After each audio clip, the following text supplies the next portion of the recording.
The click of the front door lock echoed louder than a gunshot in the rain-soaked night.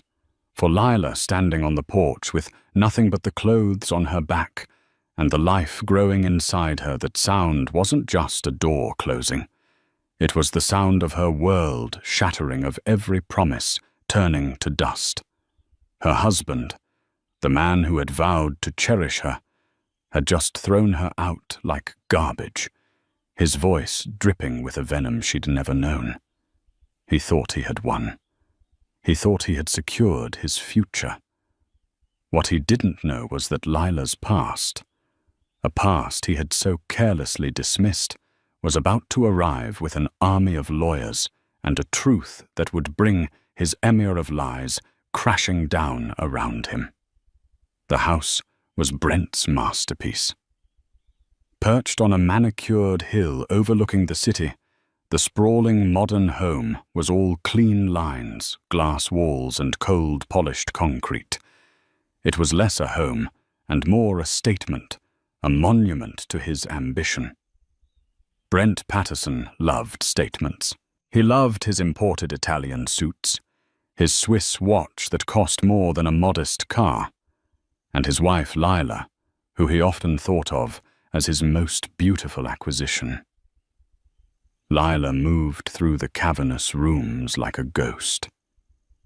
She had tried to warm the place, adding soft throws to the minimalist leather sofas and placing family photos on the sterile floating shelves. But Brent would always move them, tidying her warmth away. "It clutters the aesthetic, darling," he'd say, not unkindly, but with a finality that permitted no argument. Their life, to any outside observer, was perfect.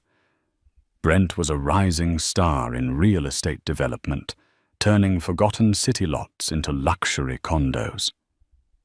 Lila was the gentle, graceful wife, the perfect hostess for his business dinners, her quiet smile a perfect accessory to his booming charisma. But lately the silence in the house had grown heavy. Brent was working later.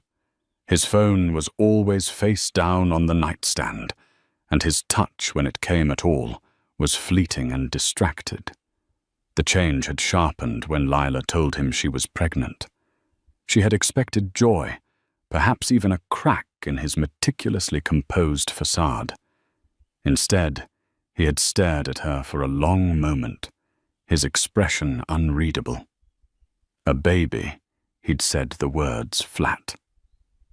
"Well, that's an expense." The comment had stung more than she let on.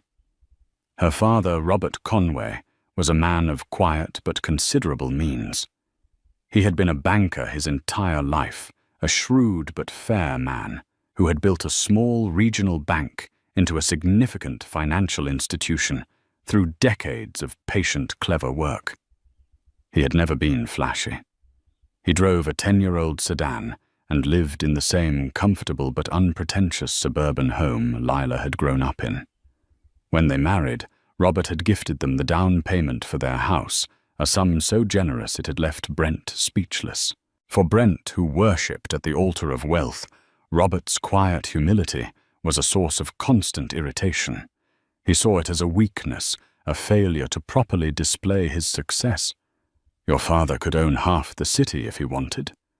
Brent would often complain after a family dinner, "but he's content to sit on his gold like a dragon." No vision. Lila would defend him. "He's happy, Brent. He doesn't need to prove anything." Success is about proving things, Lila. It's the only thing that matters. Now, 4 months into her pregnancy, the distance between them had become a chasm. Brent's comments about the expense of a child had become a recurring theme. He'd sigh dramatically over the cost of a crib, complain about the future hospital bills, and scrutinize every purchase she made.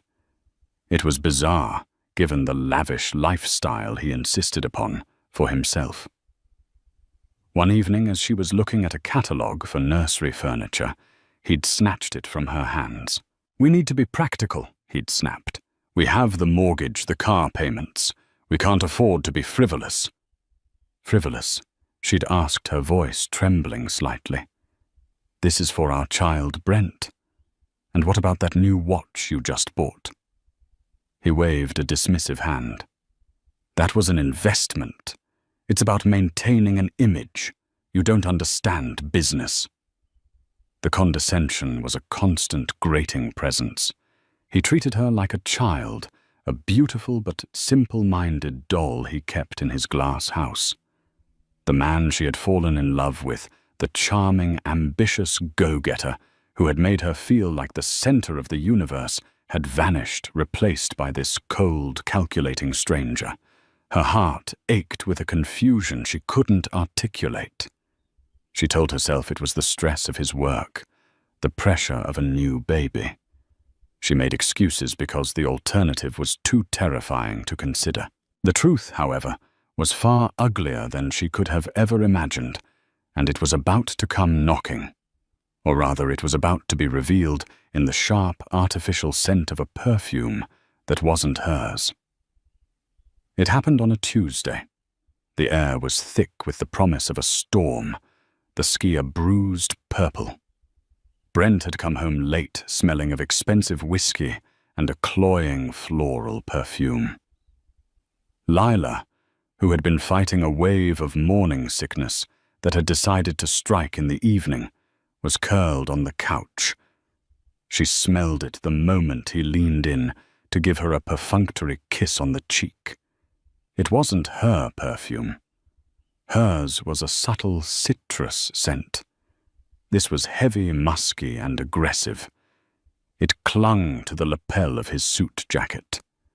"You're late," she said, her voice small. "Big deal went through."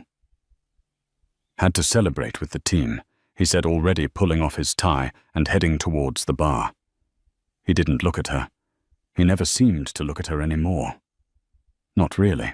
He looked at her stomach with a faint look of annoyance, but his eyes slid past hers as if she were part of the furniture. A cold dread, sharp and sudden, pierced through her nausea. It wasn't just a suspicion anymore. It was a certainty, solidifying in her gut. She stood up, her hand instinctively going to her small, burgeoning belly. "What's her name, Brent?" He froze, his back to her, a crystal tumbler in his hand. "What are you talking about?" "The perfume. The late nights. The phone calls you walk out of the room to take." "I'm not stupid. What's her name?" He turned slowly, and for the first time in months, he looked directly at her. But there was no love in his eyes. There was only ice. "Don't be hysterical, Lila. It's not a good look on you, especially not now." He gestured vaguely at her stomach. "Tell me she insisted," her voice gaining a strength she didn't know she possessed. He let out a short, bitter laugh. "Fine. You want to know her name is Naomi. And yes, we've been seeing each other. For a while, actually." The words hit her with a physical force. She staggered back, grabbing the arm of the sofa for support. The room seemed to tilt, the sharp angles of their designer furniture blurring at the edges. "But we're married. I'm pregnant with your child." "An inconvenient development, I'll admit," he said, taking a sip of his whiskey. His calmness was the most brutal part. He spoke of their life, their marriage, their unborn child, as if they were minor line items in a business ledger. "Look, Lila, I'm going to be honest with you. This whole thing, it's not working for me anymore. This whole thing." "You mean our marriage?" she whispered, disbelief warring with a tidal wave of pain. "I married you for your potential, Lila. I thought your father's connections, his money, would be an asset. But he's a relic. He doesn't understand how the modern world works. He handed me a check for the down payment, and that was it. No introductions, no opening doors. Just that." He sneered. Naomi, her family. They're different. They're players. They understand ambition. They're the future. Each word was a calculated strike designed to wound. He was telling her she was nothing more than a failed investment. Her family, the people she loved, were obsolete. "So you used me," she said, the realization dawning with horrific clarity. "You married me, hoping my father would fund your entire life. I had hoped he would be a more active investor." "Yes," Brent said smoothly. "But that's beside the point now. Naomi and I are going to build something real. And frankly, this house, this life, it's not big enough for 3 of us, and I certainly have no intention of it being big enough for 4. The cruelty of his last statement finally broke her. Sobs racked her body. "So what are you saying? You're just leaving?" "Not exactly," he said, setting his glass down with a soft click. He walked towards the front door. "You're leaving?" Lila stared at him, her mind unable to process the words. "What? No. This is my home, too. I'm carrying your baby. You can't just throw me out. Watch me," he said, his voice dropping to a low, menacing tone. He grabbed her arm, his fingers digging into her skin. He was surprisingly strong. He pulled her towards the foyer, his polished shoes silent on the marble floor. "This house is in my name, Lila. The mortgage is in my name. Everything that matters is in my name. You came into this with nothing but your father's check, and you'll leave with the same." "Brent." "Please," she begged, tears streaming down her face. "Please don't do this. Think about the baby." "I am," he said, his face a mask of stone as he opened the front door. The wind and rain lashed at them. "I'm thinking this is the cleanest break. Now get out." He didn't just usher her out, he shoved her. She stumbled onto the wet stone of the porch, catching herself just before she fell. He threw her purse out after her. It landed in a puddle with a splash. Then, before she could even turn around, he closed the door. The heavy custom-made oak door swung shut, and with a final definitive click, the deadbolt slid into place. It was the sound of her world ending. The rain was cold, instantly soaking through her thin silk blouse. Lila stood on the porch, trembling not just from the chill, but from the profound shock that had paralyzed her entire body. The warm yellow light from inside the house. Her house seemed to mock her, illuminating the life she no longer had access to. Her mind reeled, trying to make sense of the last 10 minutes. The confession, the cold, businesslike dismissal, the shove. It was a nightmare. Her purse lay in the puddle. With numb fingers she retrieved it, the leather already waterlogged. Her phone was inside. Her hands shook so badly she could barely unlock it. Who could she call? Her friends would be horrified, but what could they do? She had one person, the one person who had always been her rock, her safe harbor, her father. She scrolled to his name, Dad, and pressed the call button. It rang once, twice. She almost hung up, ashamed and humiliated, not wanting to burden him with her catastrophic failure of a marriage. Lila Bean. His voice, warm and familiar, was almost her undoing. A fresh wave of sobs escaped her.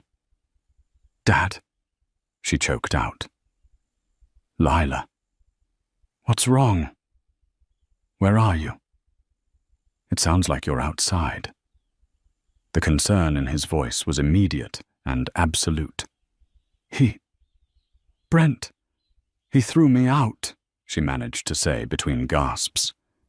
"He told me he's been cheating on me, and he He pushed me out of the house. He locked the door. There was a silence on the other end of the line, but it wasn't a passive silence. It was dense, heavy, like the pressure before a lightning strike. She could picture him perfectly sitting in his old leather armchair, his brow furrowed, his calm demeanor hardening into something else entirely. "Where are you right now, honey?" His voice was dangerously calm.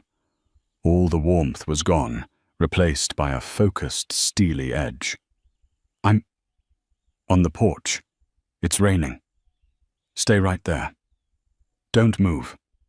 I'm going to make 2 calls and then I'm coming to get you. It will take me about 45 minutes. Can you find a dry spot under the eaves and wait for me?" "Okay," she whispered. "Lila, listen to me. Did he hurt you? Did he put his hands on you in any way other than pushing you out the door?" "He grabbed my arm," she said, her voice barely audible. Another pause. Longer this time. "I see Robert Conway," said, and the 2 words carried more menace than 1,000 shouted threats. "I'll be there soon. I love you." He hung up. Lila huddled under the small overhang of the porch roof, wrapping her arms around herself. The baby. Her mind raced with fear. The stress, the cold. She pressed a hand against her abdomen, trying to shield the tiny life from the ugliness of the world. Brent's words echoed in her head. A failed investment. An inconvenient development. He hadn't just betrayed her. He had negated her very existence and that of their child. 45 minutes felt like an eternity. Each passing car on the distant road made her jump. She imagined Brent inside, warm and dry, probably already on the phone with Naomi, laughing about how easy it had been to dispose of his pregnant wife. The thought fueled a new emotion alongside the pain and fear, a slow burning anger. How could she have been so blind? The signs had all been there. His obsession with status, his disdain for her family's quiet life, his transactional view of relationships. She had mistaken his ambition for passion, his materialism for a desire to provide. She had built a fantasy around a man who was hollow at his core. Finally, the familiar headlights of her father's old sedan cut through the rain. The car pulled into the sweeping driveway, looking utterly out of place next to Brent's sleek German sports car. Her father got out a large coat and an umbrella in his hands. He didn't say a word. He just walked up the steps, wrapped the warm, dry coat around her shivering shoulders, and held the umbrella over her head. He looked at the locked door, his expression grim. Then he looked at the bruise already forming on her arm, where Brent had grabbed her. His jaw tightened. "Let's go home," he said softly, leading her to his car.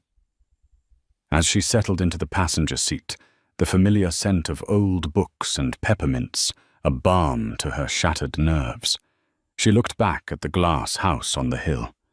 It looked like a prison now, a beautiful empty cage. She didn't know what her father had planned, what those 2 phone calls had been about. She only knew that the storm that had broken over her life was far from over. The drive back to her childhood home was mostly silent. Robert let his daughter cry, offering a comforting hand on her shoulder but not pressing her with questions.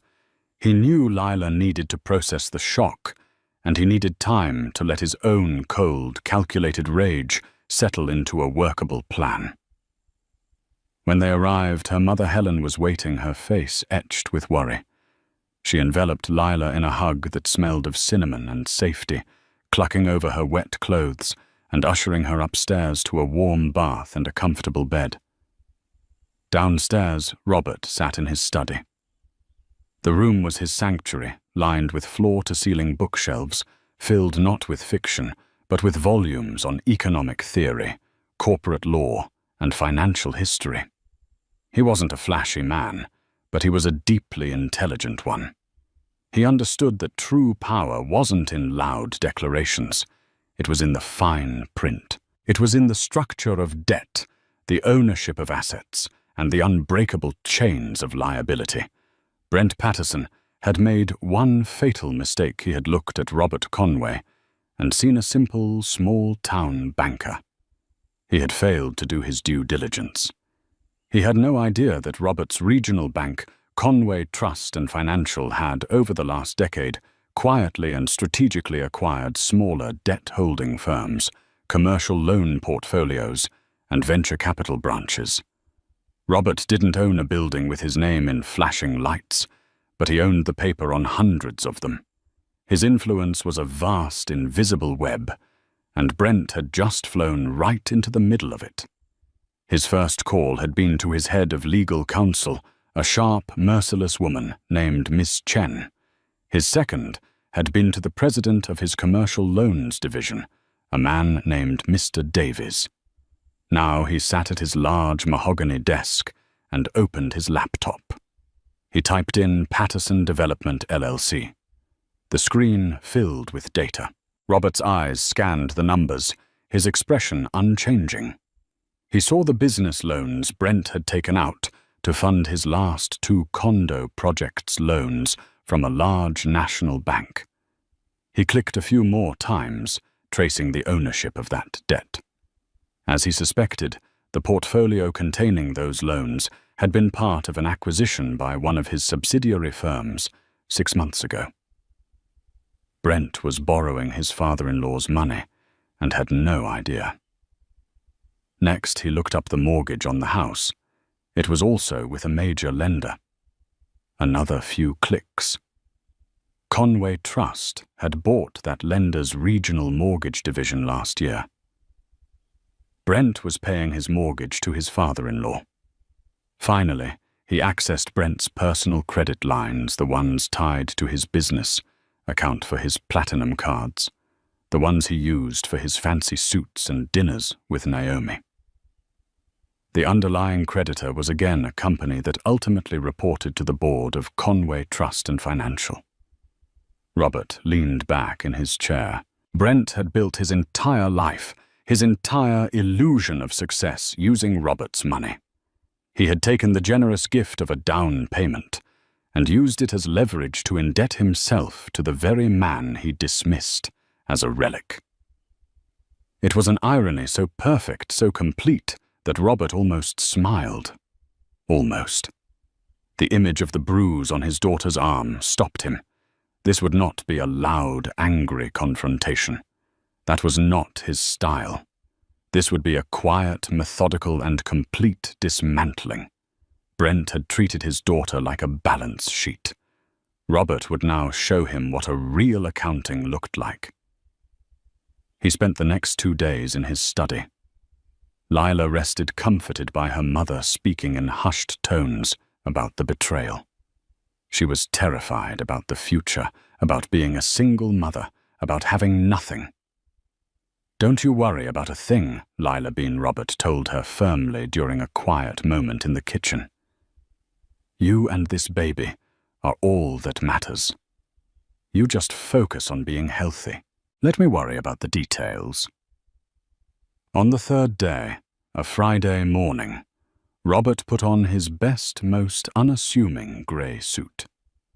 Ms. Chen and Mr. Davies met him in the driveway. They were the opposite of unassuming. Ms. Chen was impeccably dressed in a razor-sharp navy suit, her leather briefcase gleaming. Mr. Davies was a tall, imposing man whose sober, dark suit seemed to radiate authority. They didn't look like they were visiting family. They looked like they were executing a foreclosure, which in a way they were. "Is everything in order?" Robert asked them as he got into the back of Miss Chen's town car. Miss Chen handed him a thick folder. "Every loan, every credit line, every asset. He's leveraged to the hilt, Robert. The default clauses are ironclad. We have grounds to call in the entirety of his debt based on projected business instability and material misrepresentation on his initial loan applications. Misrepresentation? Robert asked, raising an eyebrow. He listed his marital connection to you as a potential future asset, implying a financial backing from your family that was never formally guaranteed. Mr. Davies supplied from the front seat. He used your good name to secure our money. Robert nodded slowly, a grim satisfaction settling in. Good. Let's go pay my son-in-law a visit. For Brent, the 3 days since he'd thrown Lila out had been a heady mix of liberation and triumph. The silence in the minimalist house was no longer heavy. It was clean. It was the sound of potential of a future unburdened by a clingy wife and the expense of a child he never wanted. He had called Naomi the moment Lila's taxi had disappeared down the street. "It's done," he'd said, a smirk in his voice. "The house is ours." Naomi had squealed with delight. She had come over that night, her expensive perfume finally able to permeate the space without competition. They had toasted with champagne, standing in front of the massive glass wall that overlooked the city lights. "To us," Naomi had said, clinking her glass against his. "To the new power couple." To a future without baggage, Brent had replied, his arm around her waist. They spent the next 2 days acting as if they were already masters of the manor. Naomi talked excitedly about redecorating, about turning the room Lila had planned as a nursery into a home gym and yoga studio. No need for all that soft, sentimental clutter, she'd declared, wrinkling her nose at the pastel paint swatches Lila had left on a counter. Brent had never felt more powerful. He had, in his mind, executed a perfect corporate merger. He had divested from a failing asset, Lila and her stagnant family, and acquired a new promising one, Naomi and her well-connected aggressive family. He'd even had a preliminary lunch with Naomi's father, a cutthroat developer who saw Brent as a kindred spirit. The future was bright, shiny, and expensive. He spent Friday morning on the phone with his contractors, barking orders about his new condo project, feeling the familiar thrill of command. He was the king of his castle, the master of his universe. When the doorbell chimed around 11 o'clock, he was annoyed. He wasn't expecting anyone. He glanced at the security camera feed on his phone. A black town car was in his driveway. Standing on his porch were 3 figures. One was Robert Conway, looking as dull and unimpressive as ever in his cheap-looking grey suit. The other 2, however, were different. A man and a woman, both dressed in severe, expensive business attire, holding sleek leather briefcases. They looked like lawyers. Brent's first thought was that Robert had come to plead on Lila's behalf, maybe to offer him some money to take her back. A smirk touched his lips. He would enjoy turning him down. He strode to the door and pulled it open with a flourish. "Robert," he said, his tone dripping with false cordiality. "To what do I owe the pleasure? And you've brought associates." "Brent Robert," said his voice flat and devoid of any emotion. "This is Ms. Chen, my chief counsel, and this is Mr. Davies from my commercial assets division. May we come in? We have some business to discuss." The mention of commercial assets gave Brent a momentary pause, but his arrogance quickly reasserted itself. They were here to talk about a settlement, a divorce. This was just Robert trying to look intimidating. "Of course," Brent said, stepping aside. "Come on in. Can I get you anything coffee water? We won't be staying long." Ms. Chen said, her voice as sharp and cold as the angles of the house. They didn't sit on the offered sofa. They stood in the center of the vast living room, a phalanx of grim-faced professionals. The atmosphere in the room shifted instantly. The feeling of triumph that Brent had been savoring began to curdle into a vague sense of unease. So Brent began trying to take control of the situation. "I assume this is about Lila." "Look, I'm sorry it had to end this way, but these things happen. I'm prepared to be very reasonable about the divorce settlement." Robert looked at him, a flicker of something that might have been pity in his eyes. "We're not here to discuss the divorce, Brent. That's a personal matter for Lila to handle. We're here to discuss a professional one. We're here to discuss your debt." Brent laughed. It was not a sound of mirth, but a sharp, percussive burst of disbelief and condescension. He actually leaned back on his heels, a smirk playing on his lips as he folded his arms across his chest.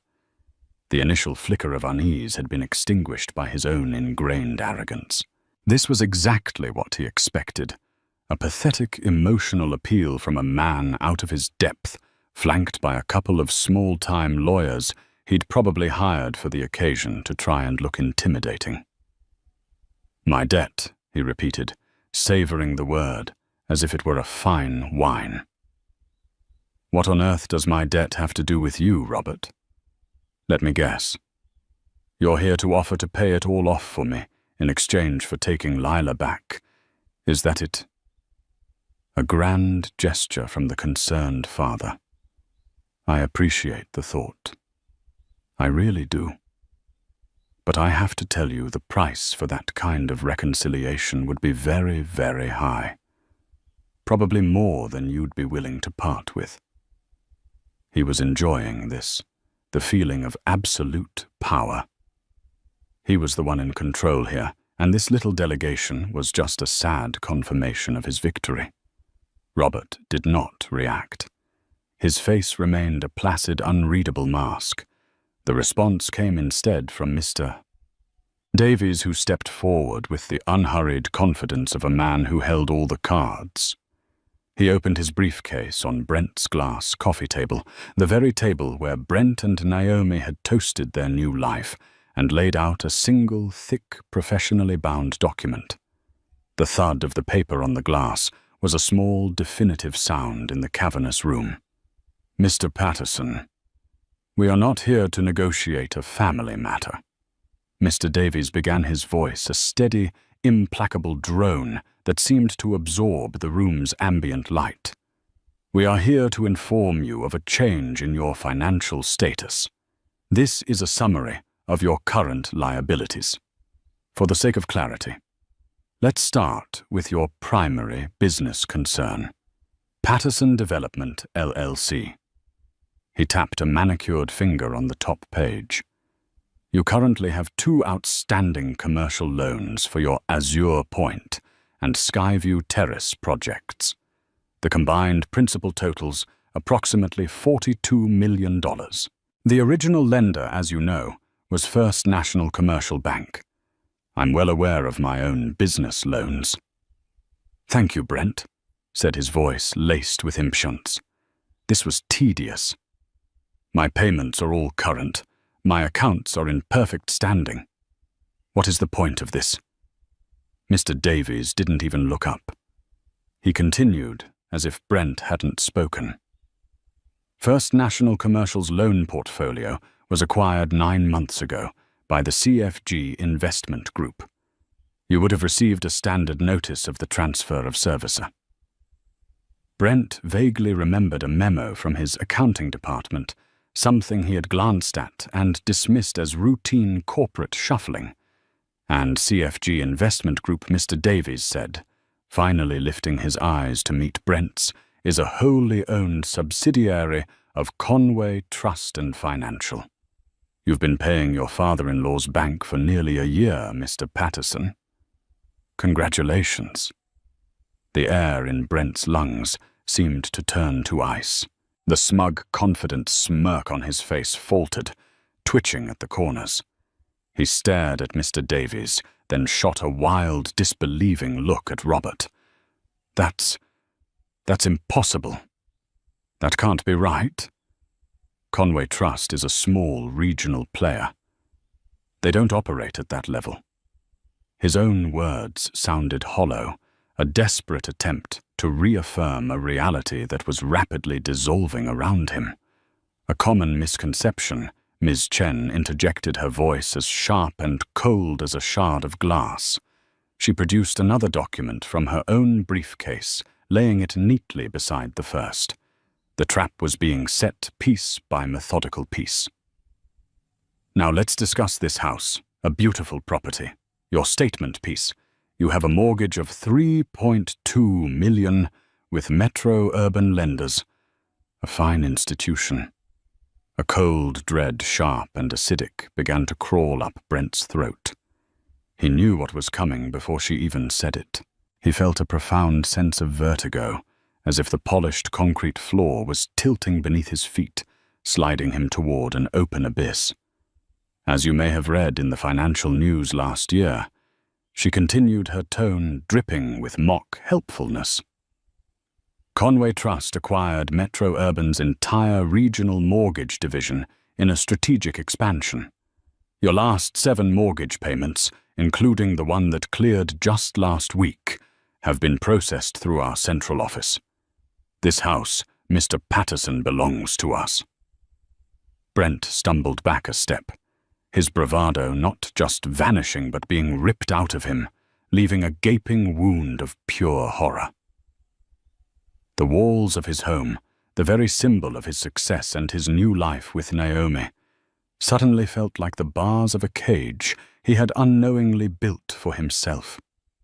He was a fool, a preening, arrogant fool played from the very beginning. And finally Miss Chen said, delivering the coup de grace, there are the small things. The lifestyle, your personal and business credit lines, the platinum cards you use for travel, for those expensive dinners at Venti, for the suits and the watches, all issued by institutions whose debt portfolios are underwritten and ultimately held by Conway Trust. In total, Brent, your entire financial existence, your business, your home, the very clothes on your back is leveraged with funds that he... She gestured with her pen towards Robert. Ultimately controls. For the first time since he had entered the room, Robert spoke again. He took a slow step away from the window, his quiet presence suddenly more immense and terrifying than any shouting threat. You called me a relic, Brent. You told my daughter I didn't understand how the modern world works. But you see, I do. I understand that true power isn't in the shiny things you can buy. It's in owning the paper that allows other people to buy shiny things. You built a house of cards on what you thought was a solid foundation. But the foundation was me all along. You thought you were the architect, but you were just a tenant borrowing my bricks. And I'm cashing out. The words hung in the air, each one a death sentence. Brent stared at him, his mouth agape, his mind a chaotic whirlwind of panic and denial. The web was complete. Every direction he turned, he was trapped. Every dollar he thought he had earned. Every deal he thought he had closed, every brick he thought he had laid was built upon a foundation owned by the man he had sauntered to and discarded. He had not just married Lila. He had, in effect, signed the most binding and foolish business contract of his life without ever reading the fine print. And he had just tried to dissolve the partnership by throwing the chairman's daughter out into the rain. What? What does that mean? Brent stammered the question, a pathetic squeak from a man who once roared. Miss Davies answered his tone as devoid of emotion as a legal filing. It means we are calling in your loans. All of them. Effective immediately. You can't do that. Brent finally shrieked, his voice cracking with a raw, primal panic. You can't. My payments are current. There's no legal reason. On the contrary, Ms. Chen said coolly, tapping a specific clause on one of the documents before her. Her finger rested on the text like an executioner's blade. We have several perfectly legal reasons. Your initial applications contained what we have now identified as material misrepresentations regarding implied familial financial backing. You used your marriage to Mr. Conway's daughter as a selling point to secure our money, which constitutes a form of fraud. Furthermore, your recent, shall we say, lifestyle changes present a significant reputational risk and project a brand instability that we, as the primary creditor, are no longer comfortable with. The default clauses in your loan agreements are quite clear. We have the right to demand full and immediate repayment if we believe our investment is at risk. And Mr. Conway, she glanced at Robert, believes his investment is very much at risk. The silence that descended upon the room was heavier and more suffocating than any sound. It was the silence of a tomb, the dead air after a fatal blow. For Brent, it was absolute. The confident, articulate man who had commanded boardrooms and charmed investors was gone, replaced by a hollow shell whose mind was frantically trying to outrun an avalanche. His ears rang with a high-pitched whine, blocking out everything but the echo of Ms. Chen's final devastating pronouncements. He looked from her cold, impassive face to the stoic figure of Mr. Davies. Then finally his desperate gaze landed on Robert. His father-in-law had not moved. He stood by the expansive glass wall, his hands clasped behind his back, looking not at the ruin of the man before him, but out at the glittering city skyline, the very view that Brent had believed was the ultimate symbol of his triumph, his conquest. It was his. He had paid millions for it. But the view now seemed to mock him, a panorama of a world he was no longer a part of. The entire structure of his reality had been revealed as a lie. He was not a king in his castle. He was a tenant in his father-in-law's property. He was not a brilliant developer. He was a debtor, unknowingly making payments to the very man he had dismissed as an irrelevant old fossil. The floor, so solid and polished beneath his feet, suddenly felt like a sheet of thin ice, cracking and groaning under the impossible weight of his ignorance.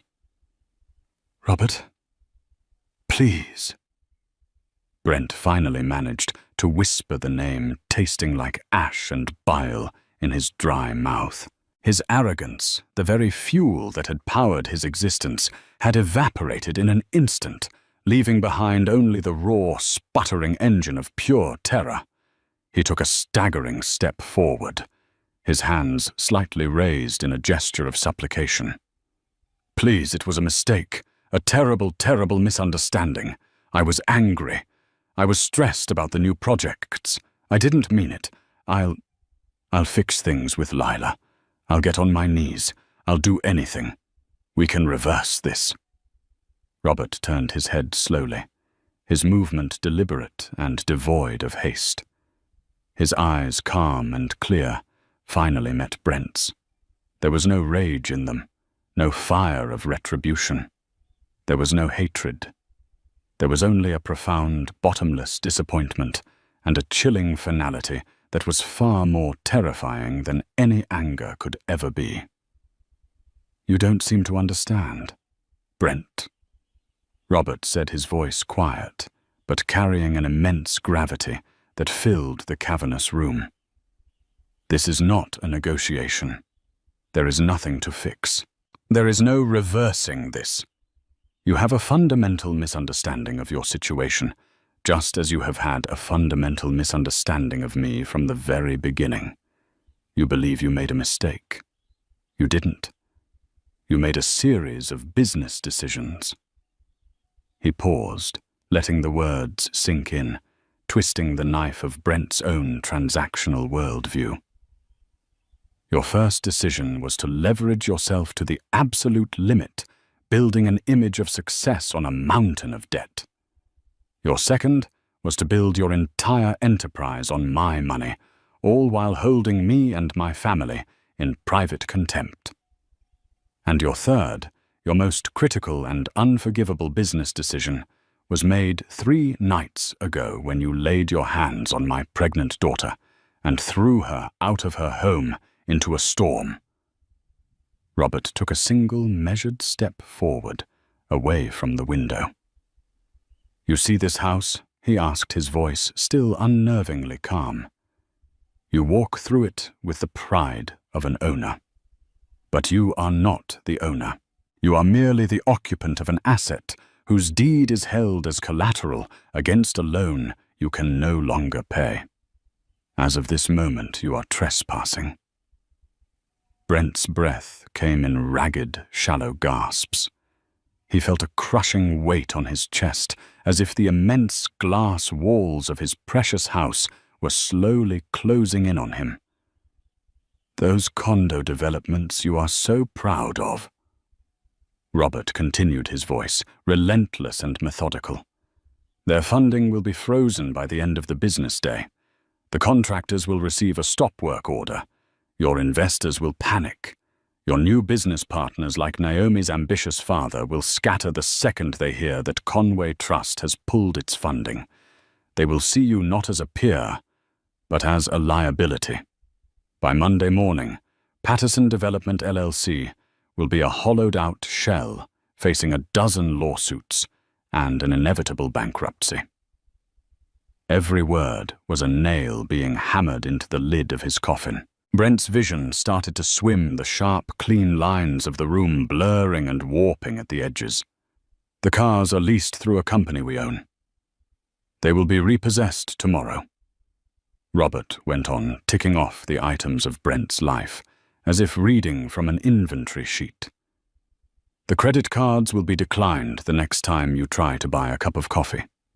The bank accounts tied to your business and your person will be frozen to cover outstanding liabilities. You valued polish over people, Brent. You valued statements over substance. You have built a life based on an image, and I am simply and very quietly taking away the props that hold it up. Brent wanted to scream, to rage, to deny it all, but no sound would come out. He was paralyzed, caught in the invisible, unbreakable threads of the web he had never even seen. He thought of Naomi, her bright, hard laugh, her admiration for his power. Would she stand by him? He knew the answer with a sickening certainty.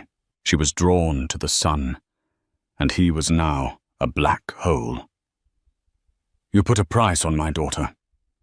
Robert, said his voice, dropping now to barely a whisper, a tone so intimate it was more piercing than any shout. In your cold accounting, you saw her as an asset, a failed investment. So I am showing you what it feels like when your most valuable asset is liquidated. You are bankrupt, Brent. But your financial ruin is the least of your problems. It is merely a symptom of a much deeper poverty. You are morally bankrupt, spiritually bankrupt. You have nothing left because you were never anything to begin with. That was the final blow. The word nothing. It echoed in the vast empty space where his future used to be. It was the valuation of his entire existence. The floor seemed to drop away from him completely. His knees, no longer able to support the weight of his shattered world, buckled. A strangled animal cry of pure despair tore from his throat as his vision narrowed to a black tunnel. The last thing he saw were the indistinct, swimming faces of Robert Miss Chen and Mr. Davies watching him without pity as he pitched forward. Brent Patterson. The man who thought he had it, all the master of his universe, collapsed in a heap onto the cold, polished concrete floor of the house that was never truly his.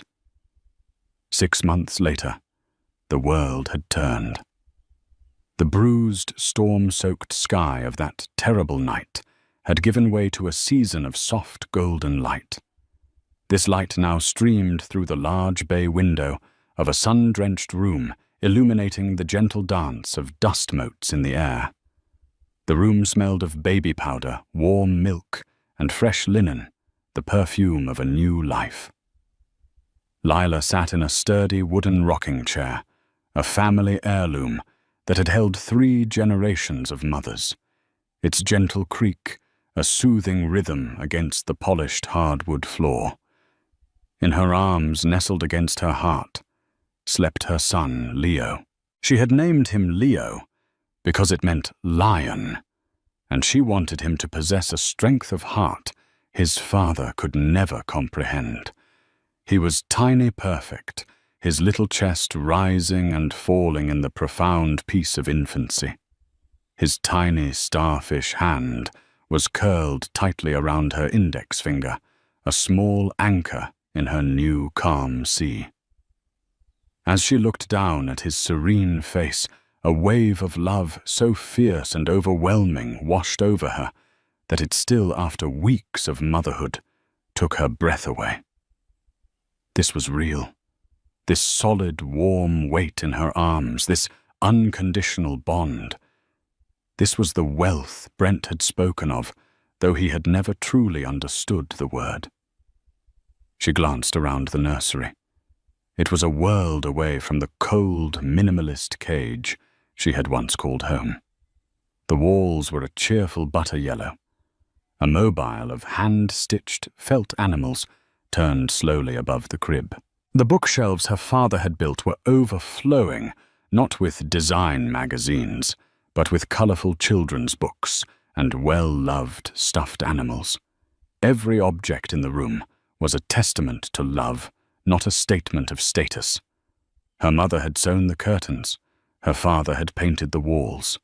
This room was a fortress built of affection, and inside it, Lila felt herself healing stitch by stitch. The divorce had been a quiet, sterile affair, a mere formality that passed in a blur of paperwork. Brent had been a ghost at the proceedings, his presence thin and brittle. He had not contested a single thing. He was in no position to. Lila had asked for nothing from him. No alimony, no child support, no bitter settlement. She wanted no ties, no financial chains that would keep her tethered to the memory of him.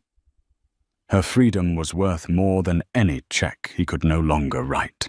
She had her name back, Lila Conway, and in shedding the name Patterson, she felt as though she had shed a heavy, ill-fitting coat. She had heard about Brent's fate, not through any effort of her own, but through the inevitable whispers that travel through old social circles. A former acquaintance had called her voice laced with a hesitant, gossipy sort of pity. Just as her father had predicted, Brent's empire had not just crumbled. It had been pulverized, turning to dust overnight. His business partners, including Naomi's cutthroat father, had severed all ties the moment the news broke that Conway Trust had pulled his funding. His name was poison in the development community. And Naomi, the dazzling prize for whom he had sacrificed everything, had vanished. She had not lingered to witness the collapse. Her loyalty, it turned out, was an asset with a price tag, and a bankrupt boyfriend was a liability she couldn't afford. The last Lila heard. Brent was living in a grim one-bedroom apartment on the industrial side of town, the kind with thin walls and a view of a brick alleyway. He was working a commission-only job, selling discount office supplies over the phone. The caller had described seeing him on the street, his once impeccable Italian suit replaced by a cheap, wrinkled polyester one that hung awkwardly on his thinned frame. The arrogant, confident stride was gone, replaced by the weary, defeated shuffle of a man haunted by the ghosts of his own ambition. Lila felt no surge of triumph at this news, no satisfying sting of schadenfreude. There was only a profound, quiet sense of closure. He was a stranger to her now, the protagonist of a sad story she had once been a part of. He had chased an image of success so relentlessly that he had become hollow, and once the glamorous frame was stripped away, there was simply nothing left inside. He had lost everything, because he had never understood the value of anything that couldn't be quantified on a balance sheet. A soft footstep in the doorway brought her back to the present. Her father stood there, not wanting to disturb the peaceful scene. His face, which had been a mask of grim determination for weeks after her return home, was softer now, the lines around his eyes etched by smiles rather than stress. He looked at his daughter and then at his grandson, and a look of pure, unadulterated joy transformed him. He tiptoed into the room, his voice a low, gentle rumble. "How's my favorite little lion doing?" Lila smiled, a genuine, soul-deep smile that reached her eyes. "Sleeping soundly. Dreaming of hostile takeovers, I think." Her father chuckled, pulling up a small stool to sit beside her. He reached out a single calloused finger and gently stroked Leo's soft cheek. "He has your peaceful nature, Lila Bean." Thank goodness. They sat in a comfortable silence for a long moment. The only sounds the creak of the rocker and the baby's soft breathing. "Thank you, Dad," Lila whispered, her voice thick with emotion. "Not just for all of that, but for this, for never saying I told you so." He looked at her, his expression serious. There was nothing to say. A father protects his family. It's the only contract that matters. Brent's failure was his own doing. My only concern was and always will be you and him. He nodded toward the sleeping baby. In his simple words, Lila understood the vast difference between Brent and her father. Brent saw life as a series of transactions. Her father saw it as a sacred trust. He had never gloated about Brent's ruin. He had simply been there, a quiet, unshakable mountain, providing the shelter she needed to rebuild her world on a foundation of rock, not sand. She looked from her father's kind face to her son's innocent one. The memory of that night, the cold rain, the venom in Brent's voice, the final brutal click of the deadbolt, no longer felt like a scar. It felt like a turning point. That sound, which she once thought was her world shattering, was actually the sound of her cage breaking open. Brent had meant to throw her away, but instead he had set her free. Free from a life of cold surfaces and hollow promises, and free to discover a life of true, meaningful, and immeasurable substance. We've just witnessed the complete and total downfall of a man who believed that people were just assets to be managed and discarded. Brent thought he was making a smart business move by throwing his pregnant wife Lila out of his life. He saw her and her family as obstacles to his ambition, but he made a fatal miscalculation. He underestimated the quiet, patient power of a father's love and the unbreakable laws of karma. In his greedy pursuit of a flashier future, he ignored the foundation his entire life was built on. And when it was pulled out from under him, he was left with nothing. This story is a powerful reminder that true strength isn't always loud and flashy. Sometimes it's the silent, steady force that moves mountains, and that treating people with cruelty and disrespect is a debt that always eventually gets called in. If this story of betrayal and righteous justice resonated with you, please hit that like button and share it with someone who appreciates a story where karma delivers the final satisfying verdict. And don't forget to subscribe and turn on notifications so you never miss another tale of life's dramatic twists and turns. We'd love to hear your thoughts in the comments below.